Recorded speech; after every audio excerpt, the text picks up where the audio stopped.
Ó, economia. Bora. O Brasil tem muitas leis que são atrasadas. Os impostos, por exemplo, é a pior coisa que tem. Se você quiser abrir uma empresa, metade dos seus funcionários vão ser contadores, que é para lidar com a carga tributária que você tem, que é ridícula, né? O que você faria, assim, para mudar a questão de impostos? Como você acha que deveria ser uma reforma tributária, por exemplo? Ó, passou uma mini reforma tributária empurrando o Brasil, adiando as decisões para os próximos 10 anos. Tem que fazer um negócio pontual nos 6 primeiros meses de 2023. Como? Você contrata um funcionário por R$ 1.500, aí você tem que pagar mais R$ 1.500 de contribuição por causa daquele funcionário. O maior movimento social do mundo é emprego, não sei se sabe disso. Não tem nada mais poderoso do que gerar um posto de trabalho para a pessoa trabalhar, gerar renda, trazer energia, usar o transporte, pagar a habitação dele, dar comida para a família. O emprego tem esse poder. Uhum. É o maior valor social e o maior direito do trabalhador que existe. Então o que a gente tem que fazer? A gente tem que desonerar as empresas para que elas possam crescer. Então se eu tenho 2 funcionários de R$ 1.500, eu pago 3.000 de salário. Na verdade é um pouco mais pelas férias e pelo 13º. Mas vamos arredondar. R$ 1.500 cada um, é 3.000. Eu tenho que pagar 3.000 pro cara e 3.000 pro governo, por causa dos 2. Uhum. Imagina se a gente resolve desonerar essa empresa e falar assim, ó, agora você pode contratar mais um funcionário. Só pensa nisso. A cada 2 funcionários, ao invés de pagar 3.000 de imposto, eu pago 1.500 pros 2, os outros 1.500. Vamos baixar um pouco mais, R$ 1.000, senão não dá para contratar o outro.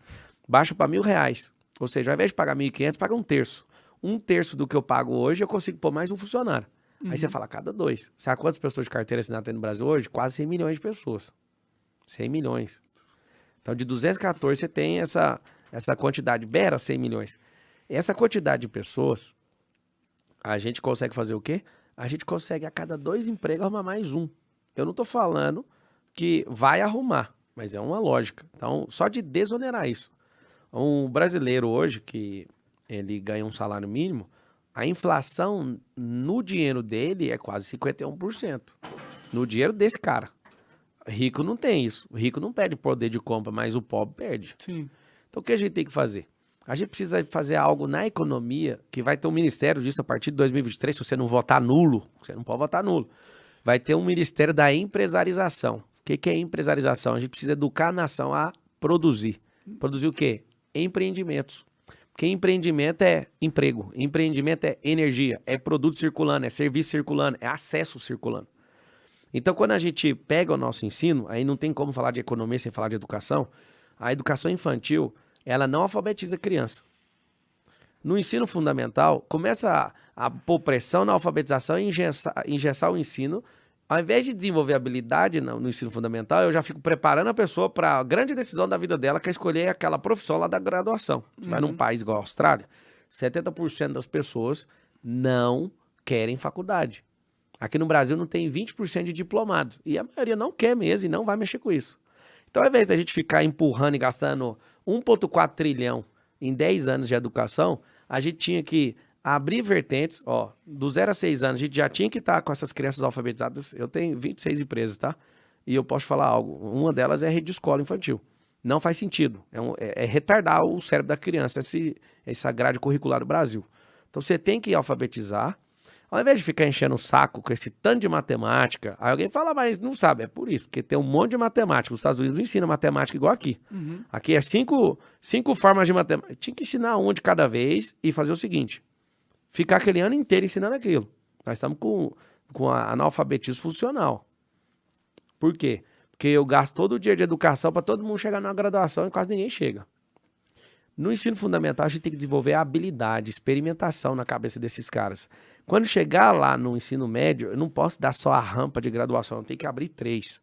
Uma é a profissão tradicional, que é a graduação, que você já conhece, aí tem um percurso, né, e tem o mestrado, doutorado e por aí vai.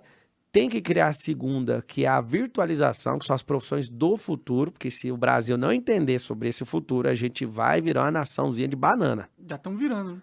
Isso. E a terceira rampa, Monark, tem que ser a da empresarização. Só que a gente tem que ensinar desde o ensino infantil, na grade, o que é ser empreendedor. Empreender não é ter empresa. Empreender é a base para chegar na empresarização. Sim. Se a gente ensinar isso e colocar esse sonho dentro das pessoas, elas não vão ser treinadas. Você formou em alguma coisa? Não. Tá. O cara que formou administração de empresa, ele não foi treinado para ser dono de empresa, você sabe disso? Imagino. Ele foi treinado para ser um bom gerente de um empresário. Sim. Então a gente não aprende isso naturalmente na nossa cultura, não aprende em casa, não aprende na igreja, não aprende em ONG, não aprende na escola, não aprende em faculdade, não aprende em lugar nenhum. Qual que é o milagre? De onde que saiu essas 19 milhões de empresas que a gente tem hoje? Você já parou pra pensar? São pessoas que tentam na sorte lá e vão quebrando a cara até E é conseguir. por isso que a empresa que é aberta hoje, daqui até o terceiro ano, 87% delas fecham. Sim, mas isso é no mundo todo, né? Nunca. Você vai em países desenvolvidos, alguém anota aí pra mim, por favor, eu quero essa estatística aí que ele mexeu comigo, no mundo todo. É o seguinte, se não tem empresarização, não tem configuração mental para a pessoa empreender, ela pode até abrir e vai cair. Então, agora eu vou te fazer uma pergunta. Se a gente fechasse as 19 milhões de empresas, o que aconteceria no Brasil? Muita fome, muita pobreza. Muita fome não, acabava o Estado. Sim. O Estado não gera receita. É verdade, ele só suga parasitamente. Então tá, se ele só suga, o que a gente tem que usar o Estado para fazer se ele é um sugador? Cada vez menos coisa. A gente tem que diminuir o tamanho dele e entregar o governo na mão das pessoas. Então, ao invés do Estado ser gigante, esse gigantismo do Estado, a gente tem que potencializar o Estado para fazer as pessoas prosperarem. Quanto mais gente próspera, menos treta tem no Estado e menos tem necessidade do Estado. Olha que louco. Então, se a gente conseguir abrir nos próximos 10 anos 10 milhões de empresas a mais, que eu no Brasil hoje há mais de 1,5 milhão de empresas todo ano. Sim. Só que fecha quase tudo. Tem essas microempresas, às vezes Não o tem cara problema. no sinal, ele tem uma empresa. Mas não tem problema, é isso que eu quero. Eu quero que todo o Brasil seja doutrinado desde pequeno. Vá abrir sua empresa. Eu sei que um monte de gente não vai abrir. Claro. Tem gente que quer uma estabilidade. Não, eu vou trabalhar aqui e tal. Tem 12 milhões de funcionários públicos. Eles não querem empreender e tem um monte de limitação na legislação em relação a isso. Mas o que eu quero de verdade é que nos próximos 4 anos a gente tenha, ao invés de ter 19 milhões de empresas, a gente consiga sustentar as que estão sendo abertas, esse ponto 1,5 milha, e a gente abrir mais 4, 5 milhões de empresas em 4 anos, a mais. Cara, uma empresa aberta é 2 empregos, no mínimo. Uma empresa mediana é 5. Uma empresa que já tem um porte maior, 10 empregos. A super empresa é 100, 200, 500, 1.000 empregos. Só que é o seguinte, se a gente fizer isso, a gente potencializa a economia. Aí o que a gente faz? Vamos baixar imposto? Para baixar imposto e resolver na economia, o que a gente tem que fazer? A gente tem que reformar administrativamente o Estado. Eu vou te dar exemplo claro, para não ficar parecendo aquelas balelas de politiqueiro. Você vai numa cidade onde tem 100 mil habitantes. Lá tem Justiça do Trabalho, Justiça não sei das quantas, Justiça disso, Justiça daquilo, só prédio. Imagina um tanto de prédio. A gente pode pegar a Justiça do Trabalho e criar uma fusão dela com a Justiça Federal. Então a gente, por exemplo, no Brasil é o único que tem. Eu não sou contra, mas eu sou a favor da reforma administrativa. No Brasil não precisaria de justiça eleitoral. No fora do mundo não tem isso. Não tem. Então, numa reforma dessa, você junta a justiça eleitoral, que é o TRE nos estados, com a justiça comum. Você pega do trabalho e junta com a justiça federal. Sabe o que você faz? Ao invés de você ter 7 prédios, falando só do judiciário, que é o judiciário mais caro do mundo, é o nosso. Ao invés de a gente ter essa gama de coisas, a gente junta, faz fusões, igual no mundo dos negócios. No mundo privado é assim. Você faz fusões, potencializa aquilo e gasta menos dinheiro. O que o povo ganha com isso? Menos imposto. Porque o nível de endividamento no Brasil chega a quase 80% interno. A gente não tem dívida externa mais. Tem uma antecipação de capital lá de 360 bi de dólar. Só que internamente a gente deve quase 4 trilhões. E a arrecadação do Estado é 4,7 trilhões. Imagina. Qual que é o problema da economia? Sufocamento. A gente tem uma empresa de energia. Você sabe que essa caristia, como o brasileiro chama, que é a inflação, essa caristia, a gente não consegue mais comprar. Essa caristia é fruto de quê? Energia. Tudo começa com energia. O mundo está passando por uma crise global forte, Então, né? se o mundo está passando, então ninguém pode usar como desculpa, porque já é mediano, é do mundo inteiro. O que a gente tem que olhar é fora isso. Sim. Então, assim, todo mundo que quer defender que o Brasil está com problema e fala, não, mas o mundo inteiro está passando. Então, se está todo mundo na mesma régua, isso é questão de análise de dados. Se todo mundo está igual nisso, exclui isso. Aí alguém, não, mas a guerra está afetando o mundo inteiro, então exclui isso. Agora, qual que é o problema do Brasil? Entende? Sim. Esses dois não é problema do Brasil. Isso afeta. E você pode mostrar em percentual quanto isso afeta. Agora, o problema do Brasil não é esse, não. O problema do Brasil é não estar investindo em energia limpa. O problema do Brasil é matriz energética. O problema do Brasil é não ter refinaria aqui. Não faz sentido. A primeira parte eu não concordo muito com você, porque o Brasil Qual que ele é a tem... primeira? Que a gente tem que investir em... a gente não tem matriz energética. Tipo, Não tem pra crescer, não. ok, mas o Brasil, as hidrelétricas aqui são mais biossustentáveis do que em qualquer lugar do mundo. A gente tem Mas mais não tem produção de energia ali. suficiente pra crescer. Não, tudo bem, tudo bem. O Elon Musk veio aqui agora. Sim. O que ele fez? Vou conectar 19 mil escolas. Vou nada. Ele saiu fazendo contrato para apontar os satélites dele de baixa altitude para ficar mapeando a Amazônia. Enquanto isso, eu dei uma rastreada no que ele estava fazendo. Tem como rastrear? Isso é a coisa mais fácil por causa do avião, onde ele vai. Aí eu falo, o que ele está fazendo aí no Acre? Assinando contrato, ele está fazendo uma usina. Isso é muito bom pro Brasil, eu até agradeço ele por isso, é só essa parte, né? Ele tá fazendo uma usina limpa, né? Solar, que é a metade da capacidade da Itaipu. Pois é, mas o governo não faz isso. O governo tinha que estar fazendo isso. A gente tem que privatizar, né? Que é o nome que assusta todo mundo. Vamos usar o certo. Desestatizar a Petrobras, porque combustível fóssil, daqui a uns dias vai ter uma trava. Até 2030. Vai demorar, né? Não vai. Tem um pacto das montadoras até 2030 não fabricar mais carro. de Paris lá também. E sabe por quê? E se ninguém quiser cumprir o acordo de 2030, Monark, a Tesla vai fazer isso cumprir antes.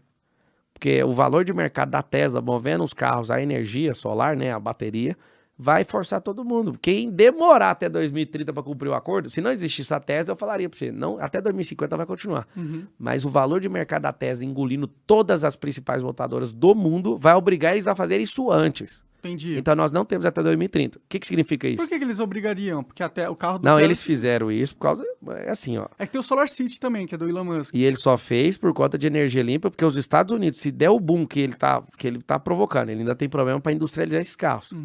Se ele já tivesse soltado esses carros, nem os Estados Unidos teria energia, matriz energética para sustentar os carros. Não sei se você sabe disso. Não sabia. Se a gente trocar 10% dos carros do Brasil para energia solar, para bateria, não tendo suporte solar, né, nas casas, a gente não tem energia. É o que eu te falei, nós não temos energia para crescer. Pode crer. Esse é o problema.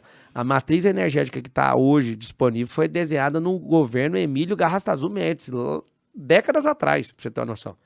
Todo presidente que assumir esse país, ele tem que sair do governo entregando 30% a mais de matriz energética, e principalmente as limpas agora. Por que eu te falo isso? Isso não é plano de governo de ninguém. Porque o povão, os politiqueiros, o que eles querem? Eles querem manter a miserabilidade do voto. Quer que a pessoa pense o seguinte, não, o negócio de discussão é gás e gasolina. A discussão é se vai ter ovo ou carne. A discussão, o Lula não fala nada disso. Quero picanha, no caso de todos. A mentira que o cara fala, que todo final de semana tinha isso, é mentira. Os caras não tinham comida também, mas a narrativa entra na cabeça dos outros. Claro, o povo tá cada vez com a inflação conseguindo comprar menos comida, ele promete comida, o povo vai gostar dele. Então, isso chama manutenção da miserabilidade do voto. É manter um voto miserável. Por isso que você nunca ouviu um presidente da República sentar e falar assim, ó, vamos incentivar a mudança de mentalidade do povo, para eles não continuar escravo. Você quer saber? Se a gente fizesse uma reforma eleitoral e tirasse o voto obrigatório e só desse o direito do voto só para quem produz, nem Lula e Bolsonaro nunca mais ganha aqui, nunca mais. Nem um cara ralé ia ganhar. Olha o que eu falei. Tira a obrigatoriedade. Você mesmo quer pagar a multa de 3 e pouco. Multa do quê? A multa de não ir votar é R$3 e sei lá. Tá. Quanto que é? Alguém lembra? É por aí também. Não chega a R$4. Só que não precisa do voto obrigatório. Eu vou defender isso na reforma eleitoral. Bom, Inclusive, eu vou trocar a reeleição para isso. Né? Uma praga que o Fernando Henrique Cardoso trouxe pro Brasil foi a reeleição. Sim. Você sabe por que ele conseguiu a reeleição, né? Porque que ele tinha lançado o plano real e tal. Economia, quando tá bem, você falar a prova. Quando a economia tá ruim, você vai cair. Vou te falar os presidentes, você vai entender. Porque eu vou fechar esse assunto da economia. O governo militar só caiu por causa da economia. Sarney não conseguiu dar continuidade, sendo a pancada, que era o PMDB. O PMDB já chegou a ter, que é o MDB hoje, chegou a ter 26 governadores de uma vez só no Brasil. Imagina. Só tinha um que não era. A economia fez ele cair e aparece o Collor. Collor era, o Collor vai mudar o mundo. Economia. Fez o povo ir pra rua e derrubou o Collor. Depois do Fernando Henrique, entrou o Itamar. A economia começa a subir. Ninguém nunca falou mal do Itamar. Aí depois disso, vamos, Fernando Henrique. Dá continuidade no processo do plano real, o negócio funciona. Não, vamos fazer o seguinte, não vamos mexer não, o homem é bom. Então, quer reeleição? Quer? Fez umas baratinadas lá para conseguir no Congresso. E aí ele conseguiu, reeleição. A economia depois do Fernando Henrique deu uma baixada, ninguém elegeu o PSDB. Vamos pôr a esperança, pôs o PT. O PT pegou a maior ascendência que aconteceu No mundo de commodities. Boom de commodities. Boom de commodities. Sim. Conseguiu a reeleição fácil, com a aprovação lá em cima. Tava top o governo, vamos pôr a companheira. Pode pôr a companheira conseguiu. A companheira começou a desmoronar o país. Foi lá, enfiou 1 bilhão, segundo o Palocci, não segundo eu. Na delação dele, ele fala, pôs 1 bilhão na eleição. Ela conseguiu ganhar, mas a gente fez o quê? O impeachment. Foi lá e arrancou ela, porque ela virou um caos no país. Sim. Temer vem, economia começa a reagir, ninguém enche o saco dele. Parece o Bolsonaro, ninguém consegue eleição. Porque aí já virou um terrorismo eleitoral. Só que estava em queda da Dilma, o Temer só conseguiu estabilizar no finalzinho, por causa de poucos meses. O Bolsonaro vai perder a eleição por quê? A economia tá indo muito mal mesmo, realmente. É só isso. Deixa eu te falar. O povo, no fundo, ninguém tá nem pra educação, ninguém tá nem pra outra coisa, quer saber da economia. Óbvio. Porque a economia é o que mais ele sente no bolso toda hora, né? Se a pessoa que tá na sua frente aqui sentar nessa cadeira, você vai ver a maior revolução econômica do país. Eu vou te falar como. Diga. Abrindo empresa. Você pira? É meio simples a resposta, né? Mas imagina. Você conhece algum empresário que estimula os seus próprios funcionários a abrirem empresas? Não. Prazer. Eu sou o Marçal, eu faço isso há anos. Entendi. Eu não quero o cara para ser trabalhador, para ter um plano de carreira. Eu falo, você quer plano de carreira? Vai para uma empresa maior que a minha. Aqui é um lugar, um laboratório. Sabe o que eu descobri, Monark? Quando eu era executivo na Brasil Telecom, eu descobri que existe um plano americano que tá nas empresas do Brasil. É um plano de retenção de talentos. Já ouviu essa expressão ou não? Retenção de talentos? Você já trabalhou em empresa grande? Não. É porque... Nunca trabalhei em só na pergunta. vida. Mas dá trabalho pra caramba, né? É o seguinte. Nas empresas, nas multinacionais, nas transnacionais, por causa de consultorias americanas, vem entrando um sistema dentro do Brasil. Parece bonito, mas ele aliena a mentalidade do nosso povo, tá? Chama retenção de talento. O que é? As grandes empresas não querem perder um funcionário em 10 anos. Eles querem que eles fiquem 10 anos. Só tem um problema. O funcionário tem uma curva, ele começa a empolgar. Quando ele vê que ele não tem possibilidade de crescimento, o que ele faz? Brocha, ou vai para outro lugar. Então, aí o que ele faz? Ele cria um sistema de bonificação e tudo para a pessoa arrastar lá 10 anos. Por causa de uma coisa chamada turnover. Turnover tem que ser baixo para não dar prejuízo para a companhia. Só que quando a pessoa trabalha num lugar e ela não tem chance de crescimento, ela dá 11% da energia emocional dela. O que eu descobri? Que para crescer você tem que fazer o contrário. Não retenha talentos. Só contrate pessoas que têm o mesmo propósito que você. Não contrate gente de outro propósito. Pode ser opção sexual qualquer uma, raça, cor, o que for, isso não interessa. Qual que é o seu propósito? Eu quero crescer. Você quer crescer? Aqui tem a oportunidade de você crescer. Vai chegar num ponto, você não cresceu, você pode ir embora. O que acontece? As pessoas dão 90% da energia humana delas. Se elas estiverem engajadas, sim, faz sentido. Não, mas... Elas acreditam no propósito. Isso, aí sabe o que acontece? Elas saem e abrem os negócios. A coisa mais assustadora que acontece. Toda semana a gente chega, eu queria te dar um abraço aqui, abrir minha empresa. Esse é meu tesão. Esse é meu tesão de vida. Abrir empresa.